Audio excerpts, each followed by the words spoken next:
एक दिन शाम का समय, प्रदोष का दिन, प्रदोष काल,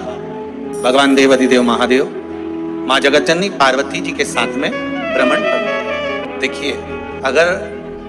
प्रदोष का व्रत नहीं कर सकते, प्रदोष के दिन आप व्रत नहीं कर सकते, मान लो आपसे भूखा नहीं रहा जाए, प्रदोष का व्रत नहीं कर सकते, प्रदोष के दिन आप भूखे नहीं रह सकते, मंदिर भी नहीं जा सकते, दिया भी नहीं लगा सकते, तो शिव महापुराण की कथा कहती है कि प्रदोष के दिन, प्रदोष काल में अपने ही दरवाजे के पास देवाधिदेव महादेव का स्मरण कर लक्ष्मी की वृद्धि के, कार्य सिद्धि के, संपदा को प्राप्त करने के लिए आप अपने ही दरवाजे के पास में एक दीप लगा सकते हैं। कौन से दिन? प्रदोष। उससे 1000 गुना शिवलिंग में बल की प्राप्ति होती है।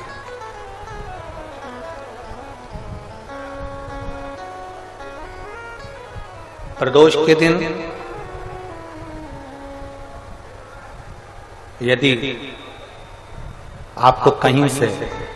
शमी पत्र मिल जाए, प्रदोष के दिन यदि कहीं से आपको शमी पत्र मिल जाए और प्रदोष काल में, प्रदोष का जो समय होता है, शाम का जो समय होता है प्रदोष काल, 4 प्रदोष 5 प्रदोष आप कर देखिएगा कि आपका कोई काम है, कोई नौकरी के लिए आप अप्लाई कर रहे हैं, कोई समस्या बड़ी विकट आ गई है, कोई तकलीफ, बड़ा गला पकड़ रहा है बेटा, कोई तकलीफ विकट आ गई है, कोई समस्या विकट आ गई है, प्रदोष के प्रदोष काल में अगर एक शमी पत्र भी आप घर के शिवलिंग को, अब ये करने के लिए आपको मंदिर के शिवलिंग नहीं जाना, अपने घर में जो शिवलिंग, चाहे वो स्फटिक का हो, पारद का हो, कंकर शंकर का हो, लकड़ी का हो, जो शिवलिंग तुम्हारे घर में, कांच का हो, चाहे वो नर्मदा के कंकर का हो, नर्मदेश्वर हो, पाषाण का हो, जो शिवलिंग, चांदी का हो, सोने का हो, तांबे का हो, पीतल का हो, जो शिवलिंग तुम्हारे, एक शमी पत्र यदि आप भगवान शंकर के शिवलिंग पर समर्पित कर रहे हो और उस शमी पत्र को उठाकर रात्रि को 9:15 की जो एक मुहूर्त होता है, एक समय होता है, जिस समय पर हम अपने मन की बात भगवान शंकर को कहते हैं, पूर्व में भी इसका वर्णन हम कर चुके हैं कथाओं में, उस 9:15 पर वो शमी पत्र को उठाकर एक कागज में, एक कटोरी में उसको रख देते। 4 या 5 प्रदोष के उस शमी पत्र को अपने पास में रखिए और जिस कार्य के लिए जा रहे हो उसको जेब में ऊपर के भाग में उसको रखकर लेकर जाइए, आपका वो कार्य सफल होकर ही रहेगा, वो रुक नहीं सकता। उस शमी पत्र में इतना बल होता है, प्रदोष का जो शमी पत्र होता है वो बड़ा बलवान होता है, बड़ा बल। किसी भी प्रदोष के दिन, प्रदोष काल में एक बार लगा दे, उसके बाद में अपनी कामना कर बेलपत्री, एक छोटा सा उपाय अवश्य करिएगा। अगर बच्चे कोई एग्जाम में बैठ रहे हैं या कंपटीशन एग्जाम है या नौकरी के लिए अप्लाई कर रहे हो, मान लो 4-6 महीने से बैठे हो, 8 महीने से बैठे हो, सर्विस नहीं है, नौकरी नहीं है, तो एक छोटा सा उपाय अवश्य करिएगा शिव महापुराण का। महाराज, बेलपत्री के पेड़ के नीचे विराजमान होकर, बेलपत्री के पेड़ के नीचे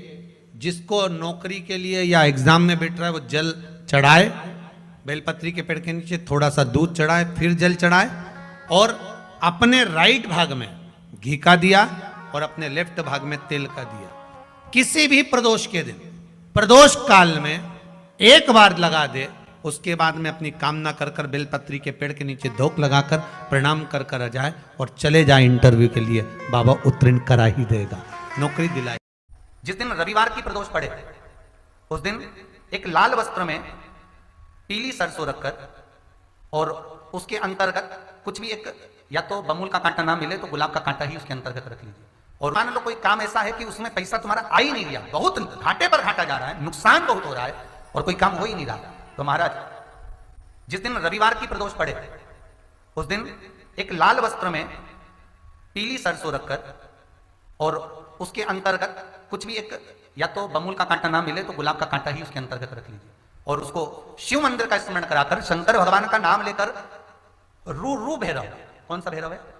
उसकी भी कथा भी आने वाली है। ये दारुक नाम के राक्षस का संहार करने के लिए जब माता अवतार लेगी तब शंकर भगवान बच्चे का रूप रखकर रोएंगे, तो शिव जी का एक नाम होगा रू भैरव। ये भैरव कहां पर रहता है तो कहा ये शमशान में रहता है। कहां रहता है ये भैरव? शंकर का जो एक अवतार है रू भैरव, ये भैरव अवतार शमशान में रहता है। तो इस भैरव का काम क्या है तो कहा शमशान में, शमशान की जो अग्नि होती है भले की लकड़ी रहे, भले उसमें कोई पदार्थ डाले ना डाले, थोड़ी देर में वो अग्नि रू आवाज, हल्की सी शमशान की जो अग्नि जलती है उसमें एक आवाज आती है। आप वैसे कोई अग्नि जलाएंगे ना तो आवाज नहीं आएगी, ध्यान देना। हमारे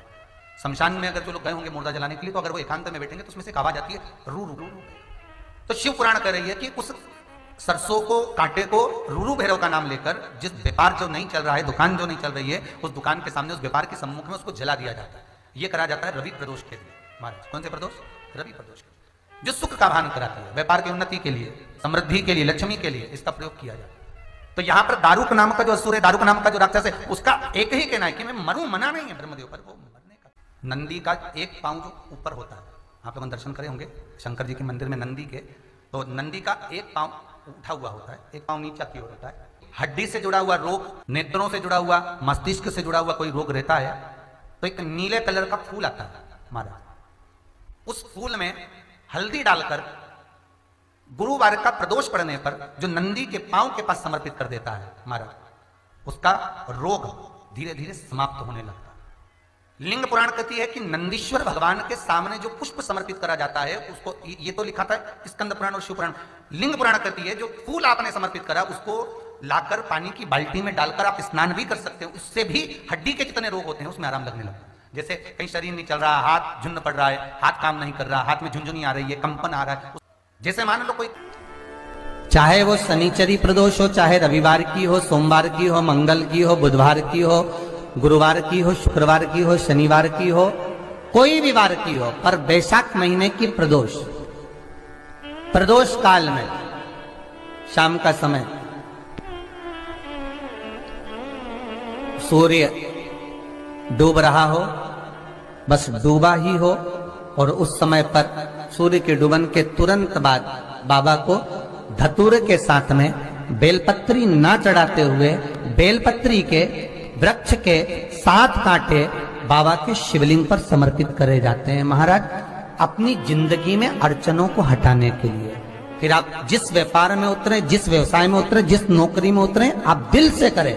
आपको तरक्की मिलेगी। आप हार नहीं सकते, नीचे नहीं आ सकते, उन्नति पर ही चढ़ेंगे। प्रदोष